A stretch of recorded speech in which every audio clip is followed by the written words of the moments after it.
Hello, what have we here?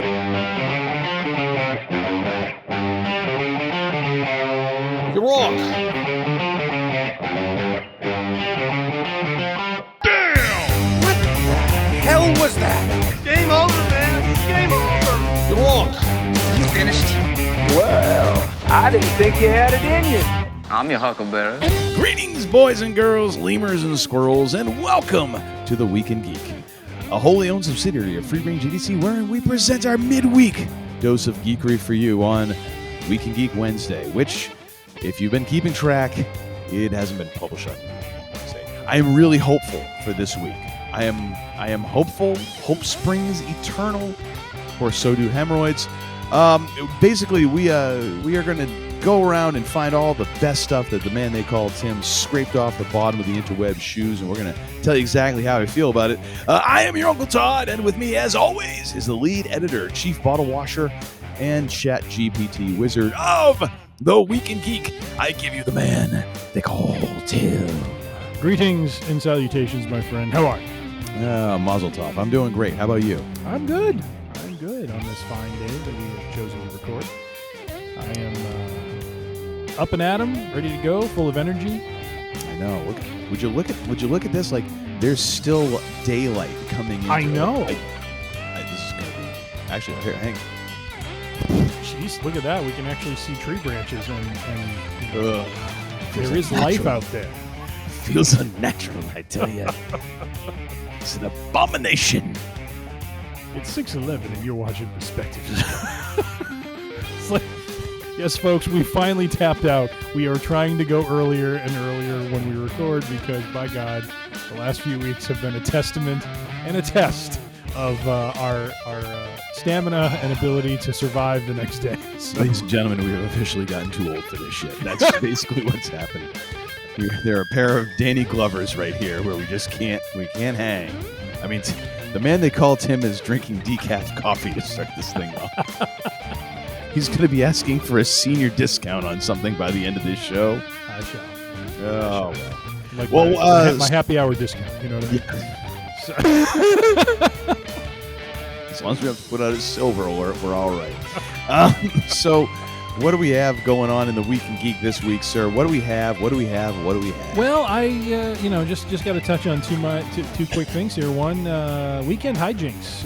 This weekend, a little tame for me. I didn't go on a death ride like I did the prior weekend, and it was still rather warm and hot here in Chicagoland, but we had some things going on, and so I was indoors, not outdoors, and killing myself. But how about you, sir? You have I believe you had a gig. I did. Last gig on the books for a little while with the band. Nice. And actually, I'll just drop this dime here while we're on the show and on the topic here. Just dealing with some family health issues here at Uncle Todd headquarters, and that's part of the reason why our posting has been a little scattered, you might say. Yeah. So yeah, just taking a little time off from the band just to pay attention to those things because they're far more important than me going out and singing to folks. So, but yeah, it was a good time. Had a great little crowd and a lot of positivity. Of course, again, got home and was like, oh, I'm old. But oh well, it was worth it. And other than that, it's just been a lot of just kind of hanging out and enjoying the sweltering heat. But yeah, and just kind of prepping for we're T-minus 2 weeks until Kaylin is off to college. Oh, which means that I have no idea how we're going to work her segment. We might have to actually try and coordinate that, and she'll have to beam in. Okay. Somehow. I don't know what we're going to do, but who knows? So yeah, only a couple more shows with that. So yeah, that is the extent of my weekend hijinks. I don't think too much else happened except for me being stupid and going to Costco on a Sunday afternoon. I don't know where my fracking head was.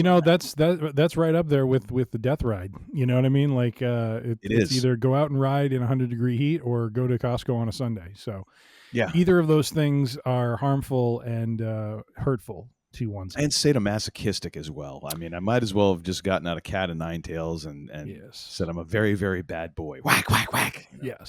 Yes. I should say, Yes. for on my side, we did celebrate my eldest's 23rd birthday over the weekend. So there you go. that was fun. We last night dined at Harry Carey's here in the suburbs.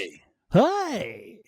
Had a great meal all around. What's the gimmick with that, anyways? Like, I mean, I know was it even his restaurant, or is it just like they grab the name and he's like, "Sure, just pay me a couple bucks"? No, What was the deal with that? don't know the whole story behind it. It started in the city. I know that. So he is a much beloved announcer during his heyday. And I don't know if the restaurant. I got to look back at the history of it. I believe the restaurant existed, long before his retirement and his passing. And so, so what it's kind of built around is it's very nice. I mean, it looks very it has a very high end look to it. There are photos everywhere of different celebrities who have come to the restaurant. So it was kind of funny as the booth that we were sitting at, the pictures next to us. Ironically, one was of Wade Boggs in Yankee garb, which I just had to try not to look at. Although I did point it out to the kids and say, "Here's the story behind this Benedict Arnold." At least it wasn't Devil Rays. Yes. And back then, it was the Devil Rays, folks. Yes. Yeah. Yes. And But was it the other Yankees or the Devil Rays that paid him to have their hat in the Hall of Fame? I want to say it was the Devil Rays. Oh, Like I believe on his Hall of Fame plaque, he's wearing a Tampa. Hang on a second. Go on with your story, and I'll. honestly, if someone's paying for him to do something, I thought it would be the Yankees. But that's my theory. But no, the other picture was of the actor his either James, or in the picture it said Jamie Denton. He used to be one of the leads in Desperate Housewives, and it was a picture of him throwing a pitch at Wrigley Field. But it's just different. It turns out that was a fake. Oh, okay. He's wearing a Red Sox hat. Oh, well, there you go, as it should be. But yeah, so it's one of it has that sort of look to it. The booths are nice, leather booths, and it just has this, nice atmosphere to it. And then the food is it's largely a steakhouse, so it's got lot of cuts of meat. Pre-COVID, it was great. They used to bring the meat cart out so you could see the different cuts. They don't do that anymore, probably because I think finally when COVID hit, they decided, yeah, maybe that's not the most sanitary thing to do. Might I interrupt for? I just Yes. I have two questions. Yes, sir. First, whose idea was this to go to Harry Carey's? This would be the birthday girl, TJ. Oh, okay. It could be because if it was you, I was just going to wonder how long you plan on living, considering your wife is a vegetarian and she's long suffering. They have pasta dishes too. So but I'm just saying. They have a good fettuccine Alfredo, which she likes. They have a couple salads that she likes there. So there is stuff for her to have. Yes. Okay, good. But point well taken. Make sure she's taken care of, because she's a wonderful woman who has put up with so much. She has. But no, we make sure she is well taken care of. So, okay, good. Just want to make sure. In fact, she is not one to have the Boston cream pie, which is what came afterwards at home, which was phenomenal. How can she not? Like, that's the thing I don't. Just not a big chocolate sweet person. She likes they have a really good key lime pie there, so she got a piece of that and brought it home. So everyone has a fault. I was waiting to find hers, and we found it. Okay. Oh, there it is. And you know what? It's minor enough. But I was wondering. I was like, she seems too good.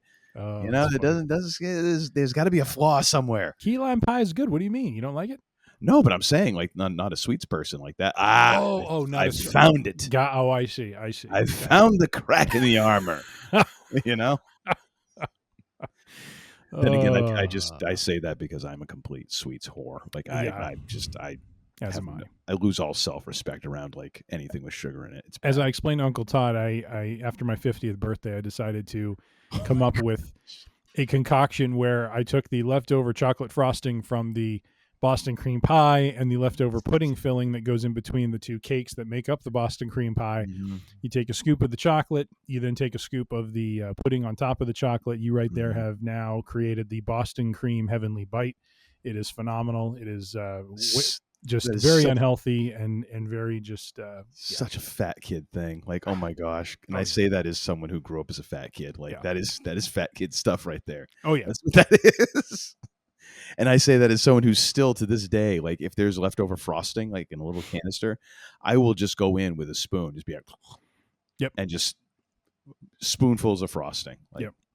I can't. But somehow in my new metabolism diet thing that I do, if I do this early enough in the evening, and then I'm just, I don't have anything after that, it's not like it's not like I don't gain a little bit of weight, but I also don't like gain like 10, 2 to 3 pounds. It's not like it's 11 o'clock at night and I'm shoveling chocolate and pudding in my mouth, and then going to bed, because that's not good. That's going to be worse. Normally. So yeah. But yeah, so we had a nice nice weekend and celebrated, and so brought our eldest back to Chicagoland, or to Chicago proper. And so came back, took a nap, and here I am. So ready to go.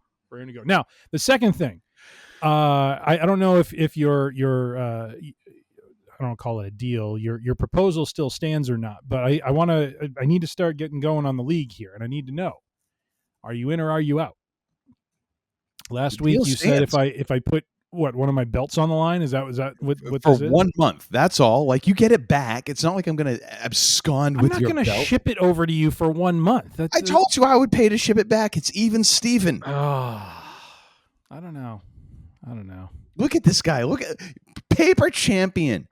Paper champion. That's paper what you champion. are. I paid for these belts. I know, but at least $1 million man had the respect that he would actually have to defend it if it hadn't been taken away by President Jack Tunney. There's another theme song that we both forgot about, but that's for the next episode. Yeah, actually, I came up. Anyways, we'll talk about that. Yeah, we'll talk about that later. Okay. So should I count you out or should I count you in? Provisionally count me in, but I am expecting you to do the right thing here, sir.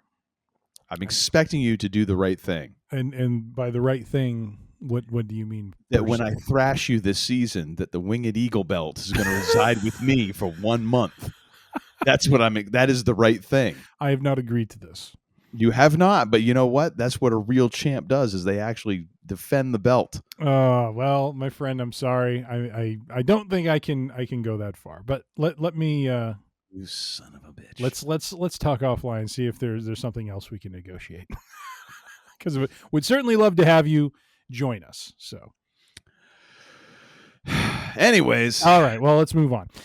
Okay, so Uncle Todd's participation in our fantasy league notwithstanding, let us move on to the Week in Geek. Yes, the Week in Geek proper, as you might say. I forget, do we have music we play anymore, or is that something you put in post? That was just if we were, the entire episode is that you get a Week in Geek intro music. You want a second intro? Gotcha. All right. Well, this article is from our friends at yahoo.com. Excuse me.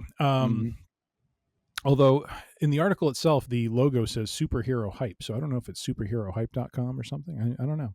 But anyways, let's just run with it here. Chris Evans, in this article, interesting Avengers Doomsday rumor involving Captain America. This rumor, basically, if I were to summarize in my laser fast reading and summary mode, basically is that Dr. Doom, as part of Avengers Doomsday, Dr. Doom might be after Chris Evans' Captain America. Now, I don't know if we've talked about this before. This sounded kind of familiar to me. But basically, according to recent rumors shared by Hollywood Insider, oh boy, Uncle Todd's going to love this. My Time to Shine, hello.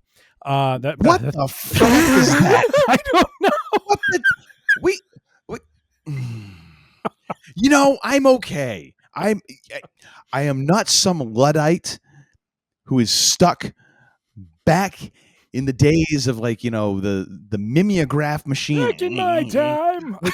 I get it. The progress moves ever forward, but when in the frack did we lose all manner of journalistic integrity and dignity? Dignity, I ask you. Apparently, a couple of years ago. It used to be, citing a source or citing, according to Walter Cronkite or Dan Rather. And now we've got, what's this chump's name? My time to shine. Hello. My time to shine. Hello. Who the hell is that? What the hell is that? Where the hell is that? All the questions. What's that line about the baby raccoon? I'm not confused. I am laser focused on this one. This confused. sucks. This is stupid. This needs to be done. All right. Setting the Hollywood Insider's name aside. Harumph, I say. Harumph. Fair enough. That Dr. Doom might be chasing Captain America due to his trip back to the past and his choice to stay with Haley Atwell's Peggy Carter. And so what this individual had posted on X, when Steve went back in time to go live with Peggy, he created the incursions. So now Doom wants him dead. And so this is kind of the rumor that will link, in a way, Avengers Doomsday to Endgame, that it is Captain America's, decision to go back in time and live out a part of his life that he didn't get to live out with Haley Atwell's Peggy Carter, to that inadvertently causes multiversal incursions, and that Dr. Doom is apparently on the warpath to end said incursions and wants to take out Captain America. So, with that being said, what do you think, sir? I mean, by the way, the article says there's no hard evidence or statement from Marvel Studios about this. So at the moment, this is purely a rumor. Well, of course it is, because it comes from Fart, Squelch, Pooch, whatever. Hello. I mean, what the hell a friggin' name is? Sorry, it is My Time to Shine. Hello. My time to my time to shut the hell up. So on one hand, again, it's like a lot of these rumors, where I'm sure it's cobbled together from a couple of different sources within comics, because there's been a billion different, timelines and all this stuff. I kind of dig it. It's like a lot of these rumors where I'm like, oh, I kind of dig it, but at the same time, it's a little too cute for its own good. Yeah. Like you would then have to figure, unless we're dealing with multiple Dooms, which I don't know if we're going to do that. Like you're going to start getting a little confusing if you've got, Doom A, Doom B, Doom C, and, and so forth and so on. If you're getting into that, I don't see that. So we're assuming that Dr. Doom is from the Fantastic Four version of Earth, which was 8 something or rather. Yeah. So then if that is the case, and Captain America didn't go back and frack around with the timeline in that particular multiverse, how is this like the grudge match of the century with the Doctor Doom from that universe? Now, I mean, it's interesting in that if you had another universe in which it is the result of Captain America going back that this all happens, and Tony Stark revives all that Civil War sort of stuff and then becomes Doctor Doom that way, yeah, terrific. However, I think it's pretty well established in the Fantastic Four, Earth, that ain't what happened. Like, they are Earth's defenders. They are like, it doesn't seem like this hither no mention of like, oh yeah, and by the way, there's this dude who flies around in a suit, and there's a guy with a shield. Like, no mention of them. So I'm going to kind of guess that this is an Earth without those folks.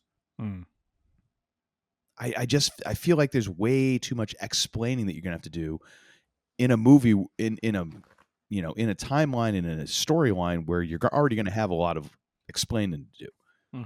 So, I mean, like, yeah, I kind of dig it, but I don't understand how you pull that off successfully without going so far into the weeds that you never come back out. Does that make any sense? Yeah. Yes. I see where you're going and or where you're coming from. I think what I like about this, and what I think brings some consistency if this is where they end up going, is it continues a consistent theme that no decision and I know this sounds obvious, but just bear with me. Yeah. That no decision in Marvel in this universe or multiverse is not without consequence. The time traveling was not without consequence. Mm-hmm. The Captain America going back in time and doing that, while it gave us a satisfying conclusion to Endgame, and admittedly, I think after that movie, we've talked about this on the show when we discussed Infinity War and Endgame, that it felt like it was a little bit of a hole because on the one hand, Bruce Banner goes into a pretty not extensive description, but he talks about how that how time travel is supposed to work, and if you go back in time, there's a new future for yourself, like you're not impacting the your current timeline, and yet we see an older Steve Rogers appear, Mm-hmm. and so there's a little bit of a hole there, and to me, it would be kind of an interesting tie-in and nice sort of through line to basically say that what Captain America did, what Steve Rogers did, even though he wasn't trying to impact anyone else in the process, he was simply trying to live out, this aspect of his life that he never got to live out, and do it in a way that I'm sure he was trying to be very careful with. But the act of doing it ends up causing something in the multiverse, in conjunction with what we know is going on with Loki and Kang, and how everything kind of comes apart from the the sacred timeline and all that I think would be interesting to have that be the starting point of what Doom is doing. Now maybe he doesn't, like Doom can't be successful in killing him because he eventually makes it to end. We see old Steve Rogers in Endgame, but does it start something that ends up like, even though chasing him is the starting point, I don't think chasing him is the point of the movie. You know what I mean? Like, I think it's it's basically the spark that lights the fire that is the overall story. And so I do like it that way, because it does bring about responsibility of, these choices they make, like really Infinity War, for example, is kind of, I don't want to call it a study, but in a lot of ways it's a study of what happens when a heroic group has there was a fissure that was there between, Steve Rogers and Tony Stark. And that was the consequence of that fissure never getting resolved, is they were split off, they did their own things, and they got defeated because of it. And not just defeated, but defeated royally by Thanos, with severe consequences. And so now, when we get to Endgame and they do the time heist and they try to rectify everything, in a way they bring everything back, but in another way they've created a whole other set of problems for themselves. And so I kind of feel like doing this keeps that theme going, and I think it would be an interesting way to kickstart off into this new kind of Avengers movie where Doom's got to have some sort of righteous mission. I mean, he's not going to be a Thanos clone, but he's going to have a similar, I think they're trying to structure him in a similar way, where he's a villain with depth, with a purpose, as mad as that purpose might be. So, but logistically, how does that work? Because I mean, that what do you mean logistically? Logistically, how does Doom from Earth 8 something or rather have that grudge against Captain America in Earth? What was it? 616? What is it? 616. I mean, how does that happen? So I'm just shooting from the hip here, but Doom is supposed to be, I don't know Doom, from a comic book perspective. I don't, he from the little bit I've read, he seems to have powers that are beyond, a human in a lot of ways, that Tony Stark had, a lot of, tech around him that enabled him to do a lot of different things, and things that were a little bit beyond what our reality, provides us with. I suspect Doom is going to be in a similar situation. And when an incursion occurs, if it does, if the incursions are really, the starting point for this, I'm trying to think, what is the term for something that starts something? It is not litmus. I'm trying to think. Genesis, or not that. Like a spark. I'm trying to think what another word for like a spark causing. Or I don't know. It's going to come to me at the end of the episode probably. But what I could see happen is Doom is able, like maybe the incursion between, with 838, if that's the right Earth, leads into six. I mean, the incursion is supposed to be a tear in the multiverse, right? So does it mean that Doom finds himself looking into or being connected to 616 because of this incursion? And so he jumps, he can kind of deduce or figure out that there was something that happened over here that caused this, and Rogers is at the heart of it. I mean, it doesn't seem that far-fetched to me that he could be able to do that. They've done stranger things. I mean, they've done a time heist for crying out loud. I know, but it feels very thin. Like it feels like a very thin, reason for a vendetta. I guess what I could maybe get behind, and I was trying to like fantasy book this in my head on the fly. So this could, I'm calling your stuff thin. This might be wafer thin. Wafer. But what if, there is a Tony Stark variant that somehow, with all the Loki shenanigans, winds up bouncing into the Fantastic Four multiverse and kind of becomes Doctor Doom and, finds themselves stranded there or something, and then finds themselves back in 616. Or, what if there is a, I don't know. Yeah. What it would really come down to is wherever Doom comes from, that there was an interaction there with Captain America that would mean this blood feud then renews itself there. Because otherwise, I just feel like it has to be somehow pre-existing, and it's got to be explainable quick.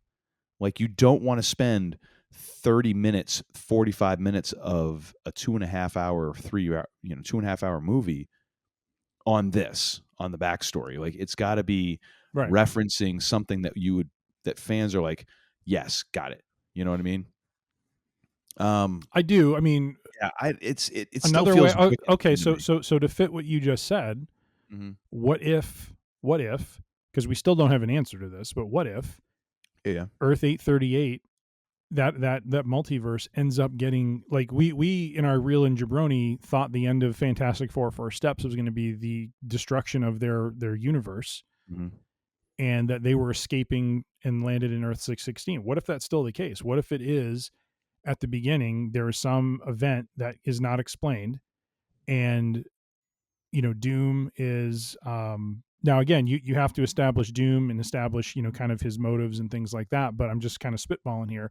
What if Doom is in the middle of a a battle or a back and forth with the Fantastic Four, and he escapes, or maybe he grabs Franklin or whatever, but he escapes and he is in that ship that ends up being seen at the end of Thunderbolts. So it's the Excelsior, but it's not who we think it is. It isn't the Fantastic Four. It's him escaping with Franklin, and he thinks that the Fantastic Four are done because their universe collapses or whatever, but they end up finding another way through their teleportation to go somewhere else.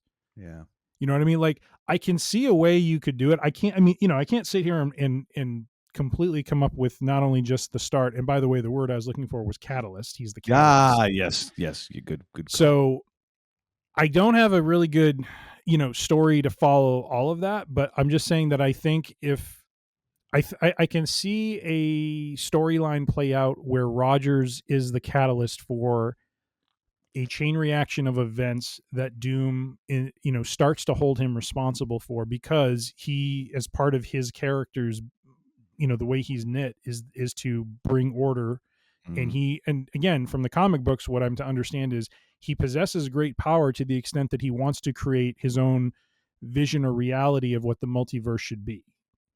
And so he ends up creating, I thought I read somewhere, he creates Battleworld, or he creates something else. And there's been rumors that they may be following some of these breadcrumbs where he, kind of creates this utopian sort of world where he basically brings together all these like broken universes that are going to fall apart, but based on the power he has, he's able to stitch them together and bring them together into one reality. And that's what brings together all these different heroes to then try to thwart him. But that's, again, these are all rumors. Some of this seems way over complicated. I hear you, but the idea of this is interesting to me. Now, Chris Evans has, as he's been doing press for, he was in this movie recently, The Materialist. Yeah. He has said that that he's not returning. He said it's sad to be away, it's sad not to be back with the band, but I'm sure they're doing something incredible, and I'm sure it's going to be much harder when it's going to be that much harder when it comes out and you feel like you weren't invited to the party. So he is saying he's not a part of it, but there have been rumors that he and Atwell are going to make an appearance in Avengers Doomsday. So, yeah, I still feel like for what you will. I still feel like it's thin, but however, I feel good that we've managed to come up with some stuff that's as interesting, if not more interesting, than Wink Nod Shart Hello came up with. The exact name is My Time to Shine Hello. Yeah, whatever. Yes. All right. With that being said, let's move on to our next one. We will see if Dr. Doom is chasing Steve Rogers through the multiverse. But going from one extreme to another, no two things are more diametrically opposed or in different genres or worlds altogether than when we start out with Dr. Doom and Steve Rogers. And then we downshift into none other than the superhero of this 2020 decade, the man who brings hope, the man who brings joy, hope, and love to all of our homes. And belief. Believe.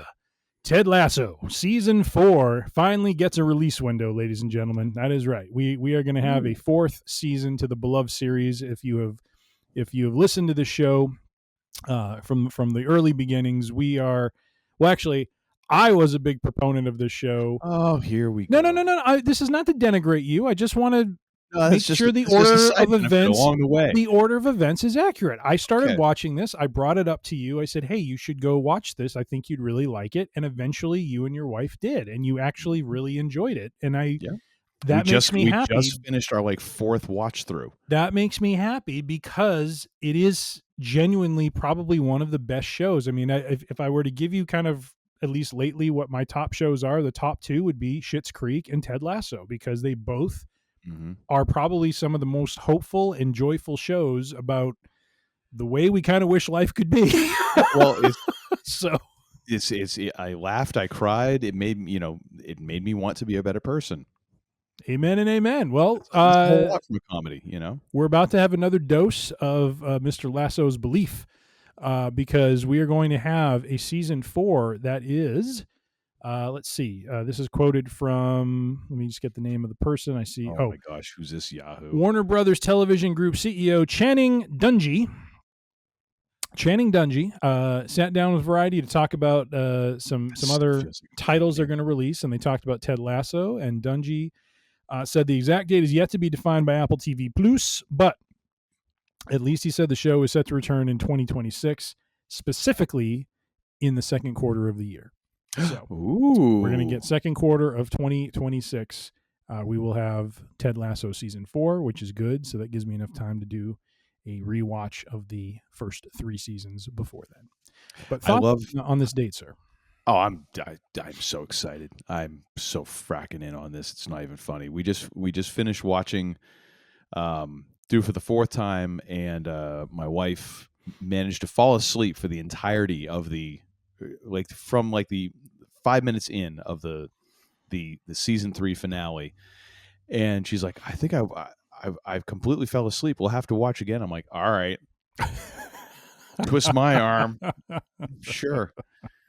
No, it's so good. It's amazing to me, and we've talked about this before. We have, and also I've talked about it with my wife. I'm like, it is amazing to me. Every character is given space. Every character is very well written. Down to the C level characters. You'd have to go into some of the of course, just the the people who are on the team who just never even get a name, those guys, you'd have to go into them to find characters but everyone else kind of has an arc. And of course you have your A level, stars, of course your Ted Lassos, your Rebecca's, Roy, Keely, Jamie, then you get into B level. Fudge.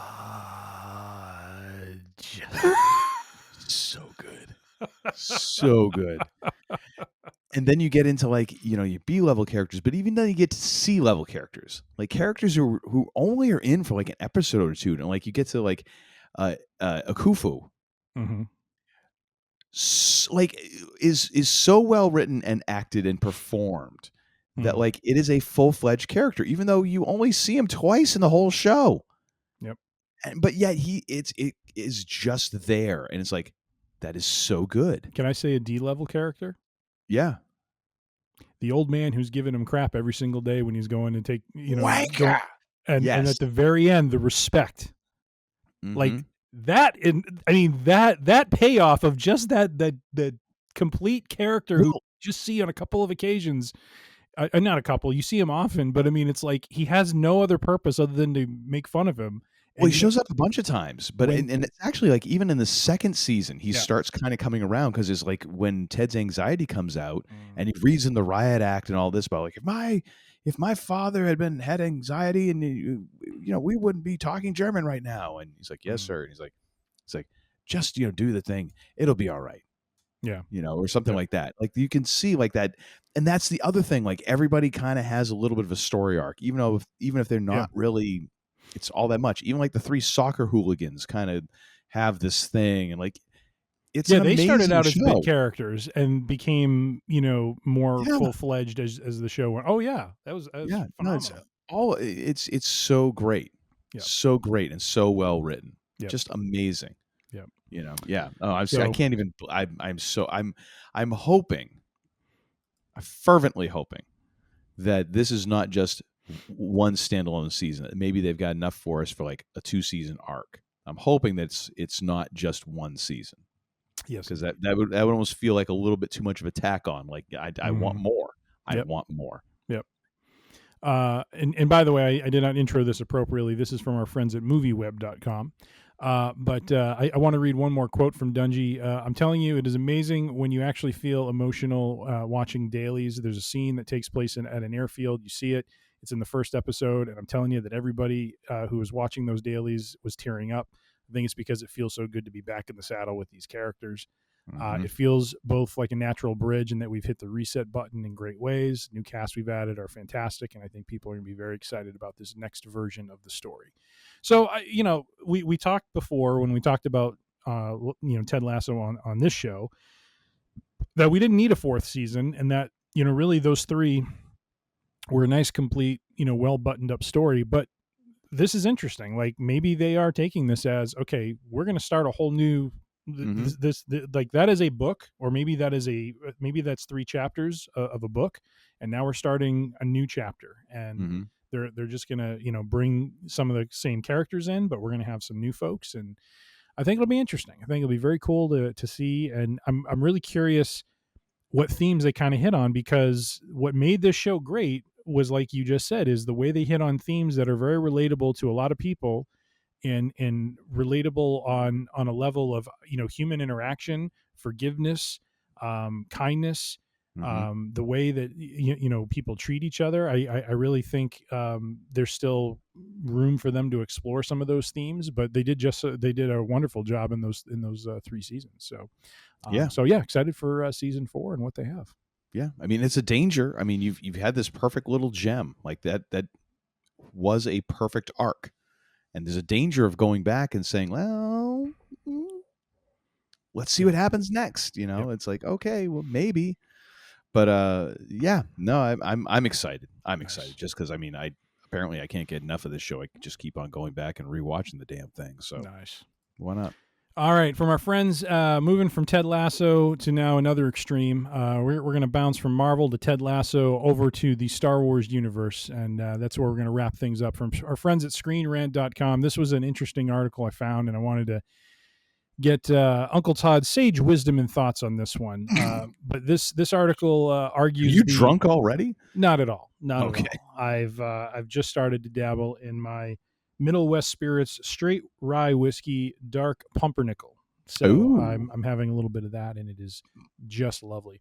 But this article talks about the real symbolism of I got to say it like the Nature Boy, the real world champ, the real symbolism of Darth Vader's destroyed helmet. You need to get a lisp in there. What's that? need to get a lisp in there somehow. If you I- will. Yeah. Much better lisp. Yes. But this article from our friends at ScreenRant.com, and no, this isn't my time to shine. Hello, this is someone totally different. Just talking about how in the post-Queel trilogy, the significance of Vader's the Vader helmet that does appear in episodes, really through the entirety of the trilogy, leading up to its destruction in Episode 9. But really, the article, is arguing that Vader's, kind of disfigured and broken mask is a point of worship for Kylo Ren, and something that he is, striving to be, which is, be that representative of the dark side, to be like his grandfather before him. But that really the helmet, what it ends up proving to be, is more a symbol of that battle between dark and light, and that is what Anakin really kind of represented for the most part. Was an individual who was, in conflict with the dark side and the light side within himself. And so really, just that's really the point of the article, just talking about how that helmet symbolized that, and that when Rey and Kylo Ren had their all-out battle in Rise of Skywalker, that they shattered that helmet, but they themselves were representatives of the light and the dark. And really, how at the end, the post-Queel trilogy is really about Anakin's legacy, and really comes through in the way that Rey, who is not a Skywalker, who we find out is really of the line of Palpatine, adopts the Skywalker name, and is really that light side, representative. And so anyway, I thought it was kind of an interesting, look into the symbolism of the helmet, how it plays its role, throughout that trilogy, and what it ultimately leads to in being that story of Anakin's legacy. What say you? I just try to forget that the Rise of Skywalker ever happened. So I just that is a problem. It is. I will say this. So I don't really have a whole lot to say on that. Like, oh, okay, I get it. Yeah, makes sense. Okay, cool. It's an interesting thought, but it is. I saw a meme today where it was talking about Leia, and about how like Anakin, the girl he likes turns to the dark side. Luke, tempted by the dark side, and all this. Leia loses her planet, loses this, loses that, loses this, loses that. Never tempted to go to the dark side. Them Skywalker boys is weak as hell.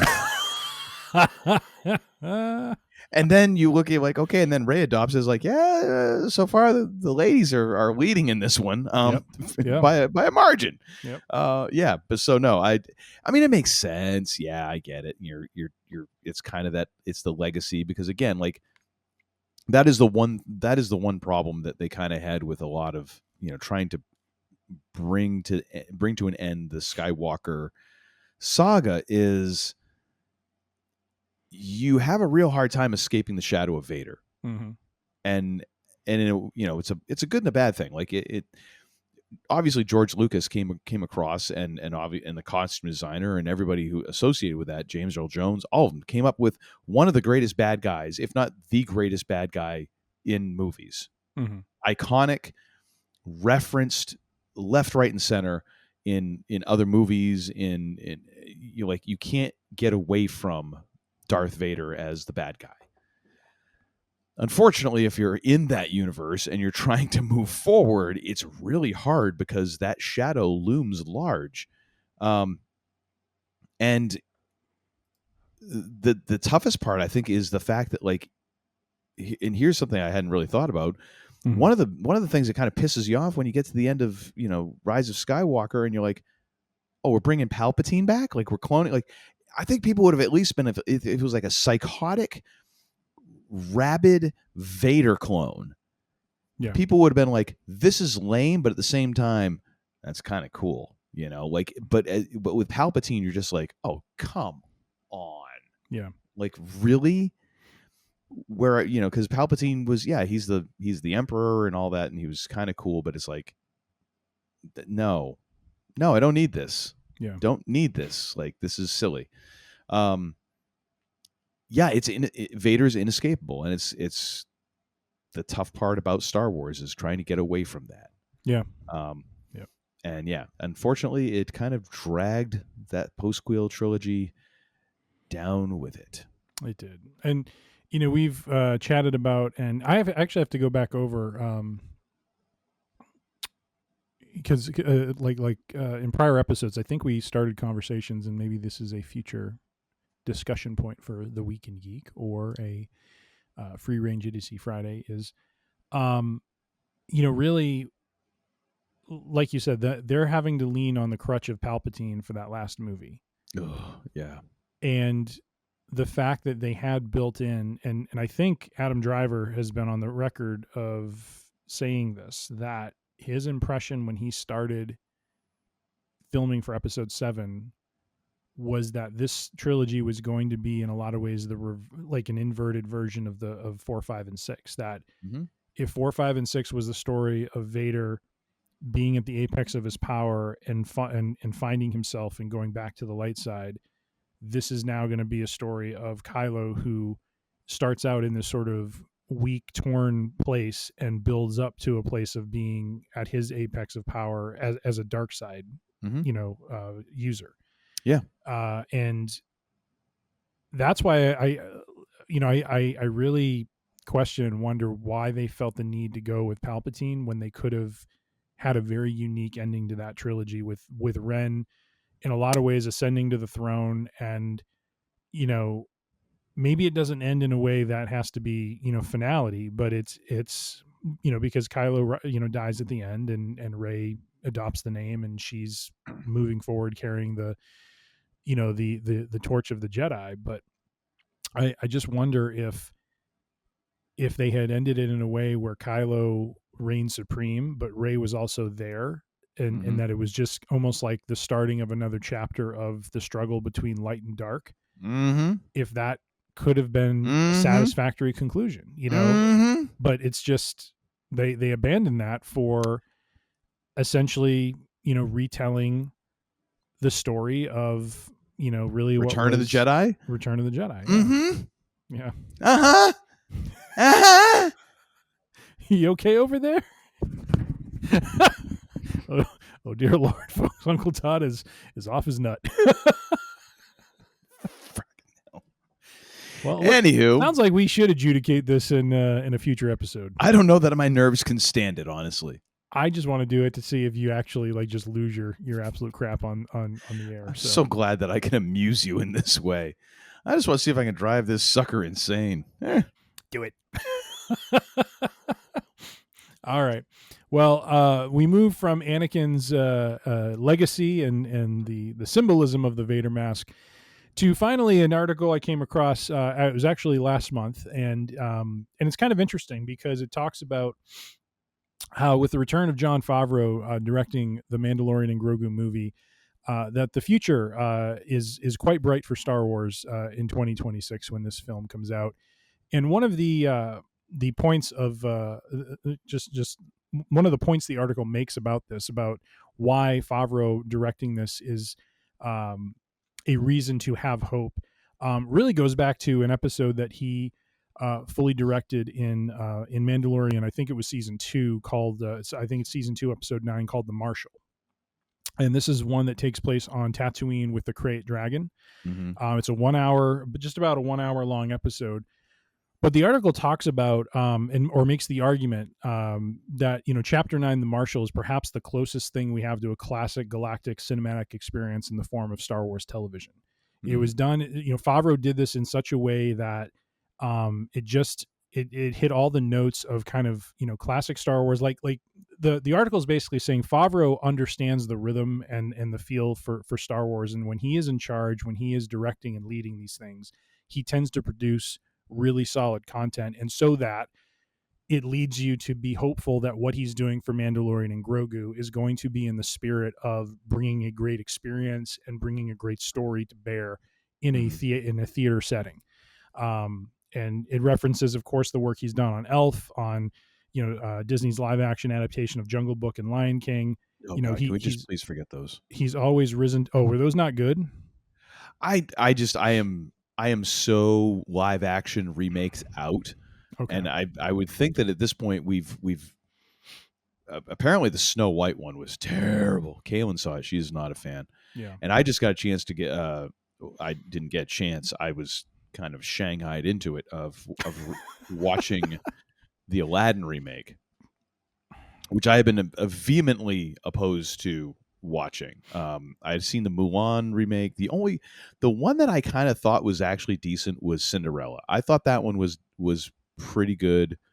Beauty and the Beast wasn't too bad. Mulan I thought was interesting in that, you take away Mushu, which kind of sucked because you don't have, Eddie Murphy's comic relief, but I thought they did a decent job of that one. But Aladdin, and I mean, Guy Ritchie directed it, which I was like, Yeah. I had no idea. I was like, Mm. okay, not good. I was like, it Yeah. reinforced my opinion when this first came out. And people were like, oh, you're gonna go see it? I'm like, I already got my genie. Yeah. I feel like Robin Williams when he's talking about his wife, he's like, my wife is dead. Like my genie is dead. I don't want a new genie. Sorry. I don't care if he's, Will Smith and hey, it's Will Smith pre-slap or whatever, but it's like, no, it's not. I didn't like it. Yep. I was like, no, I'd prefer to watch the one that I kind of grew up with, the one that I saw in the theater like 3 different times, because it was that and like The Lion King. I think I saw both of those like 3 different times in the theater. Gotcha. I'm all set. Yeah. But anyways, so I didn't mean to derail. No, there. so all it's saying, and this article does bring up the fact that folks may have had their confidence in Favreau, somewhat shaken by Book of Boba Fett and Mando season 3. Now, I get that admission, but I for one was not put off by Book of Boba Fett. I'm not going to sit here and champion it as some of the greatest Star Wars storytelling ever done, but it's better than Kenobi. They all can't be winners, and Favreau, to the point of this article, I think Favreau understands what makes good Star Wars content. He also has produced some very good movies. And so the article is just saying between his understanding of that and his ability to put together, really good movies, in his past, that I think there is reason to be hopeful that when he comes out with the Mando and Grogu next year, that it is going to be a strong outing, that it could be the outing that kind of brings back, some shine to Star Wars as a theatrical, property. Because I think after what we just talked about with the post-Queel trilogy, that tarnished it a little bit.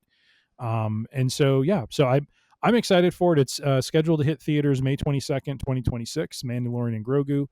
And I think he is going to, he as we talked about, I think it was last Week in Geek, or maybe 2 Week in Geeks ago, but the fact that he is, bringing a life-sized, version of an AT-AT into the picture to really, film and bring about some, some very interesting cinematography from that perspective. One of the more impressive, land vehicles that we've seen out of the Empire and that sort of thing. That I think it's going to be really cool to see what he has come up with. And how it all ties in, if it ties in at all to like the stories that are going on with Ahsoka, and how that all kind of threads into, what I'm assuming is going to be, not Jon Favreau, who Dave Filoni's version of Heir to the Empire, which I think is where we're all headed. So but overall, in Favreau I trust, and I'm excited to see what he comes up with. For this whole like, for fans whose faith has been shaken, like if Mando season 3 and Book of Boba Fett is enough to shake your faith in the dude who gave us Elf, Iron Man, Swingers, and I'm forgetting a whole bunch of others, not to mention Mando season 1 and season 2, if that's enough to shake your faith, I question your fandom, and I also question whether or not you're just a troll at heart. And that you just really need to like re-examine your life and try and find some happiness in your life. What I hear Uncle Todd saying is that he is accusing you of your bona fides not being in order. Yes, not accusing, just outright stating. You're all out of order. There's an excellent chance that you're a miserable bastard and that you need to lighten up, Francis. Holy moly. That's what Lord. it is. Good Lord Almighty. All right. Well, with that wraps up our Week in Geek content, sir. So I'm going to say something that you normally say. What, sir, is your and another thing? Oh, well, I'm going to actually, I'll get a prop. Hang on a second. Oh, geez, we got props going on here. So I'm going to recommend, sorry, I have to like pick at my eye here. So apparently like the alcohol-free beer thing is kind of in, the whole alcohol-free spirits and all that stuff is a All the big rage. thing these days. Yeah, it's all the rage. Not for us during these episodes, obviously. But one of the problems for me is finding a non-alcoholic gluten-free beer, which is a very niche market, to say the least. Finding gluten-free beer is difficult enough. Finding gluten-free beer that is like alcohol-free, people are probably just like, just drink water, you dip. However, I did find, or I should say found me, because it's been showing up on my Instagram feed for ages. Go Brewing has gluten-free, non-alcoholic beer. And it is, I want to make sure I'm seeing this here. So it's a rather attractive packaging they got going on here. Nice Labeled. They've got a black top to it, which I've never seen before. Mm. So it's kind of a cool deal. They've got a couple different varieties of beer, so it's not just like, hey, and you get this one thing and shut up. So they've got a hazy IPA. They've also got, where is it? Freedom West Coast Pale Ale, crafted without gluten. They've also got Freedom Amber, and okay, yeah, that's the three. They also do some other. It's their gimmick is that they're a completely non-alcoholic brewery. So all of their stuff is alcohol free. Not all of it is gluten free. However, so even if you're not gluten free, there's stuff here for you. But it's not like the greatest beer I've ever had. However, it's nice to have that as an option. I actually had a couple of these this afternoon while I was sitting out in the backyard, because I didn't want to get sleepy and stuff. But I was like, it's hot out, it's summer. I would really like to have a beer, but I knew I had to record, and I didn't want to like just doze off. So I was like, a couple of those are kind of nice just to throw down. So a little on the expensive end, as is anything that's gluten free, but it is worth it. So you can get it shipped to you. I got like 4 6-packs shipped to me, because I made the excuse of, well, if I buy over this amount, then the shipping is free, so I'm really saving money. But yeah, I'd recommend it. It's, if you're gluten free, such as myself, and you're looking for an alternative to have, nice. It's not a bad way to go. What do you got, sir? Mine, another thing, is actually something from over the weekend that I watched with the kids. My youngest had not yet seen it, and it is required viewing in our household. But The Blues Brothers on Netflix. It is on Netflix right now.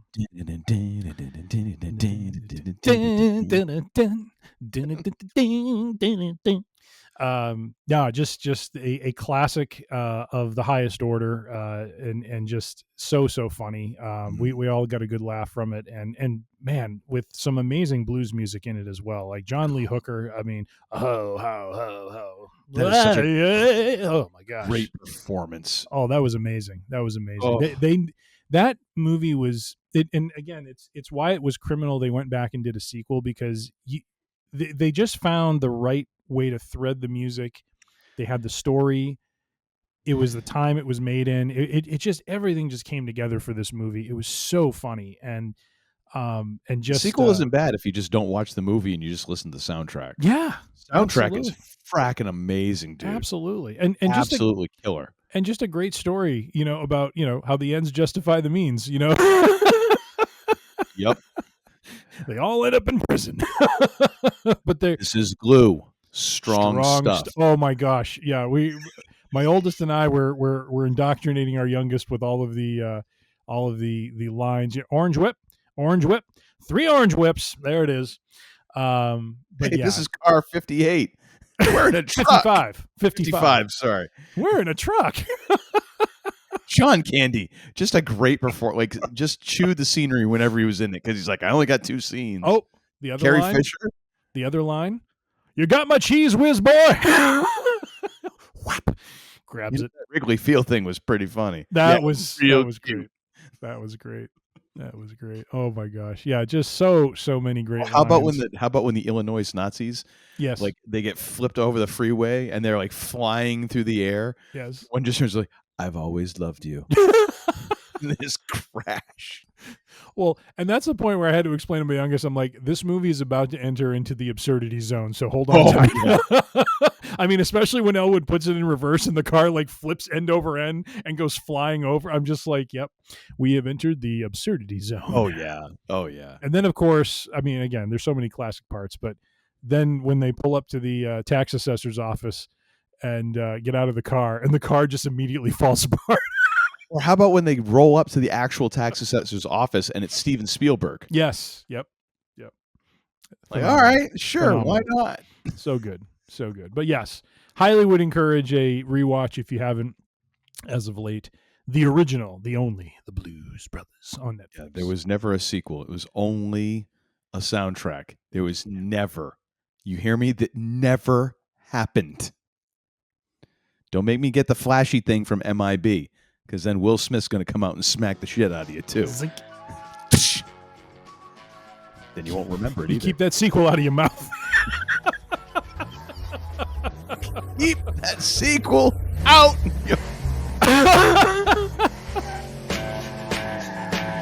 At any rate, that, ladies and gentlemen, is our show for Week in Geek Wednesday. And if we could all just light a candle right now, that it actually did get posted on Wednesday. Thank you all for listening. We do so appreciate you all tuning in and downloading. You can find all of our episodes at freerangeidiocy.com. That's where you can find all the Week in Geek episodes, as well as our flagship Free Range Idiocy podcast. Find them all there. Download them one at a time. Subscribe to the Podbean app. You can also find us on Apple Podcasts. We are on Spotify. We are on Pandora. We are on Amazon.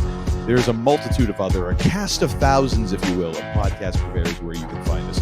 Go ahead and search on your favorite. You can find full video episodes on our YouTube channel. That is youtube.com/@freerangeidiocy. You can also get full video on Spotify. You can toggle back and forth. Staring at the mugs is too much. You just go audio only and save you a little peace of mind. You can find us on the social medias. We are on the Facebook, we're on the Instagram, we're on the aforementioned YouTube. All of those are at Free Range EDC. If you have any thoughts, questions, concerns, if you just want to give us a shout out, if you have any things you want us to sit here and yap about, go ahead and send those to Tim at freerangeidiocy.com, and he will get back to you soon as possible, if not sooner. And then, ladies and gentlemen, it's now time for us to roll this thing up. Sir, take us home. How are you going to do this? By basically saying to our listenership, you suspect. We don't know what your reputation is in this town, but after what you tried to pull today, you can bet we'll be looking into you. Good day, ladies and gentlemen, and until that day comes, keep your ear to the grindstone. Now get the hell out of here!